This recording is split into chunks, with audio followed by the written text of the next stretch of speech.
استاد کا خواب۔ میں محکمہ تعلیم میں اوسط درجے کا ایک سرکاری افسر ہوں اور شہر سے خاصی دور اس گاؤں میں ایک خاص مقصد کے تحت آیا تھا۔ مجھے اس گاؤں کے بچوں کے لیے ایک اسکول قائم کرنا تھا، مگر اس سلسلے میں پہلے ایک سروے رپورٹ تیار کرنی میری ذمہ داری تھی۔ مجھے بتایا گیا تھا کہ یہ کام اتنا آسان نہ ہوگا۔ وجہ یہ تھی کہ گاؤں کا سردار وہاں اسکول قائم کرنے کے خلاف تھا، کیونکہ تعلیم عام ہونے کے بعد اس کی سرداری خطرے میں پڑ جاتی۔ مگر چونکہ ایک معلم نے اس کام کے لیے کوشش کی تھی اور ایک بڑی رقم بھی مہیا کی تھی، تو اسے ہر حال میں تکمیل تک پہنچانا میری ذمہ داری تھی۔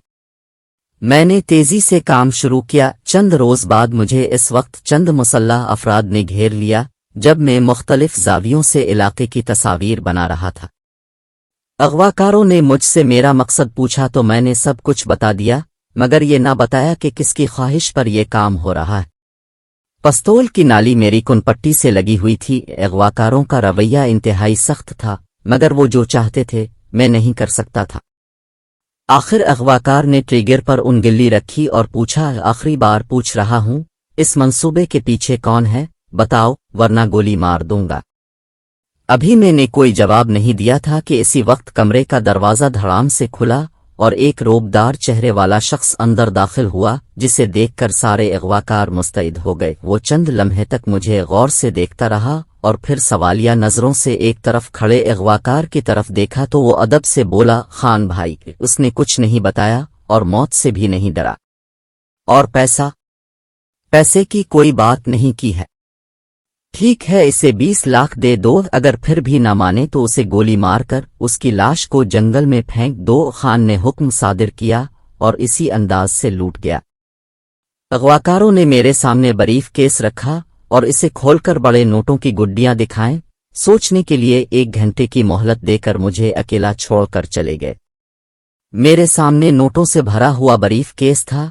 زندگی داؤ پر لگی ہوئی تھی۔ میں نے سوچا کہ میں کوئی طاقتور انسان نہیں ہوں، اور سب سے اہم بات یہ کہ اغواکار جو راز جاننا چاہتے تھے اسے بتا دینے میں کوئی حرج بھی نہیں ہے۔ یہ نوٹ میری قسمت بدل سکتے تھے اور شاید یہ میری بہادری کا خراج تحسین ہوتا۔ 1 گھنٹے بعد اغواکار واپس آئے۔ میں نے قبولیت ظاہر کر کے خان سے ملاقات کی خواہش ظاہر کی۔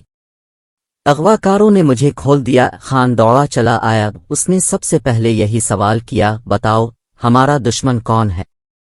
میں اس عجیب و غریب سوال کا اتنا ہی عجیب جواب کا سوچ کر مسکرایا اور بولا، خان، وہ آپ لوگوں میں سے ہے، تب ہی کا خون ہے۔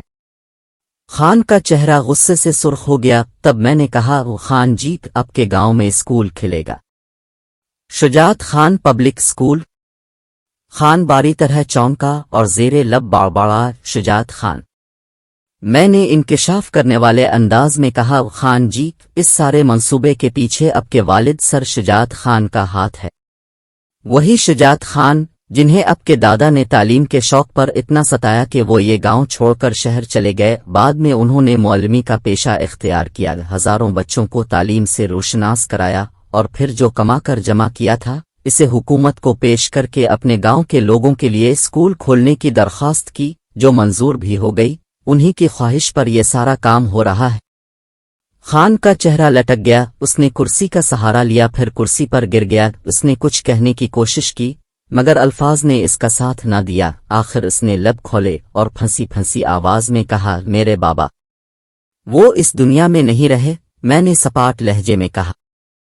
اتنا سنتے ہی خان کی آنکھیں چھلک پڑیں۔ اس نے بہت کوشش کی، مگر اپنے آنسوں پر قابو نہ رکھ سکا۔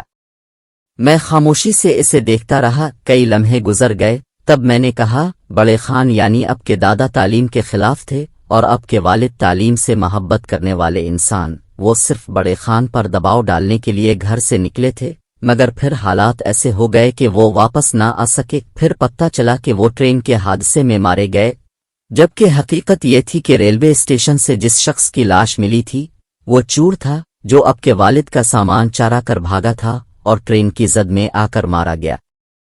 اسے اب لوگوں نے شجاعت خان سمجھ لیا اور انہوں نے بھی سوچا کہ اب کچھ بن کر ہی واپس گھر جانا چاہیے، مگر وہ واپس نہ آ سکے۔ کاش پتہ ہوتا کہ وہ زندہ ہیں۔